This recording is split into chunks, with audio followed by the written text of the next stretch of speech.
Bonjour à tous, ça fait longtemps que je n'ai pas publié de vidéo et j'avais prévenu dans une vidéo précédente que j'avais vraiment besoin de ralentir et je me rends compte que c'est pas une mince affaire de ralentir quand on a mis en place des mécanismes pour masquer beaucoup de choses, pour masquer des émotions qu'on ne veut pas vivre, pour masquer des douleurs, pour masquer des blessures, pour masquer des... Voilà, on se suradapte en fait beaucoup et je fais partie de ces gens qui se suradaptent beaucoup. On est tellement de monde à faire ça. Et... Mais arrive un moment où le corps il lâche en fait. Tout simplement le corps lâche et parfois même on ne veut pas voir qu'il lâche, tellement on est un peu orgueilleux. C'est pas un orgueil, comment dire, volontaire, hein. Mais ça reste quand même un peu un orgueil. Et d'ailleurs, à ce propos, je vous invite à aller voir la vidéo, l'interview que j'ai faite de Daniel Morel, la toute dernière. Elle est récente, hein, c'est ce qui apparaît sur ma chaîne en dernier. Et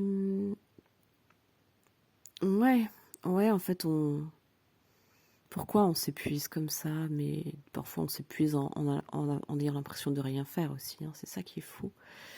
On a l'impression de ne pas faire assez, de ne pas être assez. Alors on fait plein de choses un peu dans le vide. Ou alors on pense. Et comme ça, on a l'impression de remplir notre vie.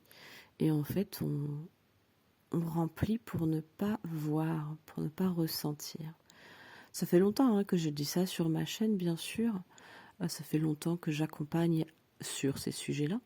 Et ça se passe très bien. Et c'est réel, c'est pas du tout du bluff.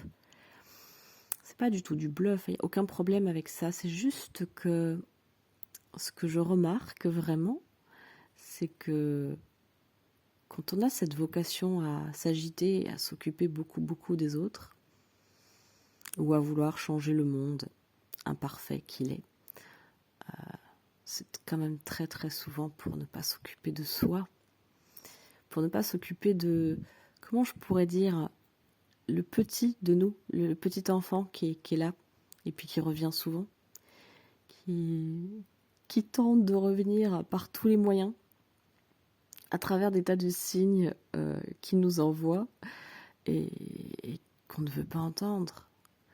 Alors ça, c'est une métaphore bien sûr, hein, mais il y a réellement en fait plusieurs âges en nous.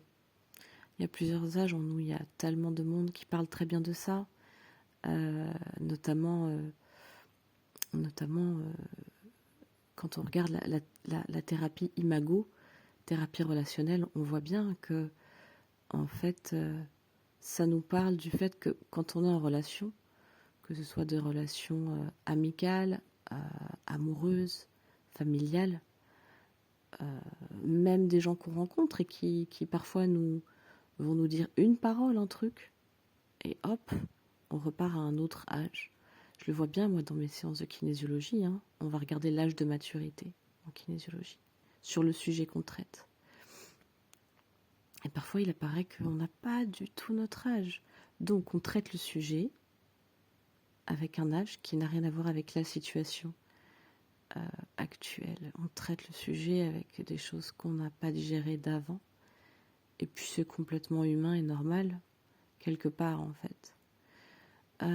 C'est juste que c'est un peu comme si on n'avait pas refait la mise à jour.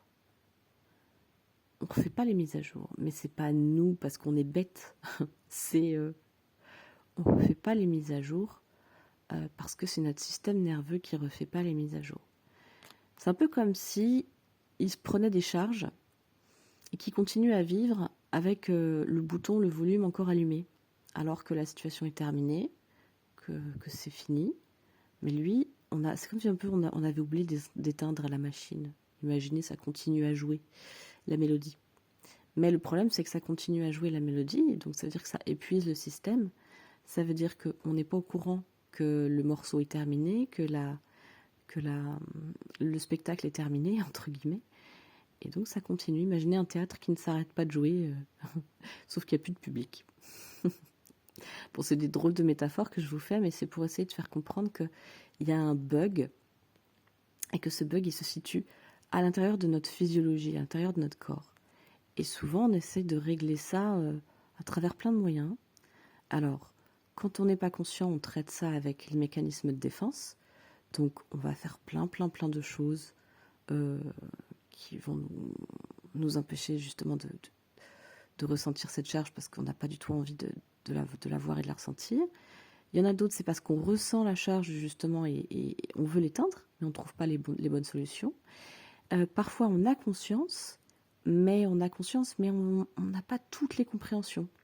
Donc, par exemple, on va, je sais pas, aller chez le psy, avec cette frénésie de traiter le problème, ce qui est quand même déjà mieux que de rien faire hein, ou de rien voir, parce que quand on voit rien, le problème c'est que là, on épuise toujours et un peu plus le système, et on ne se rend pas compte qu'on se dirige vers le burn-out en fait. Hein.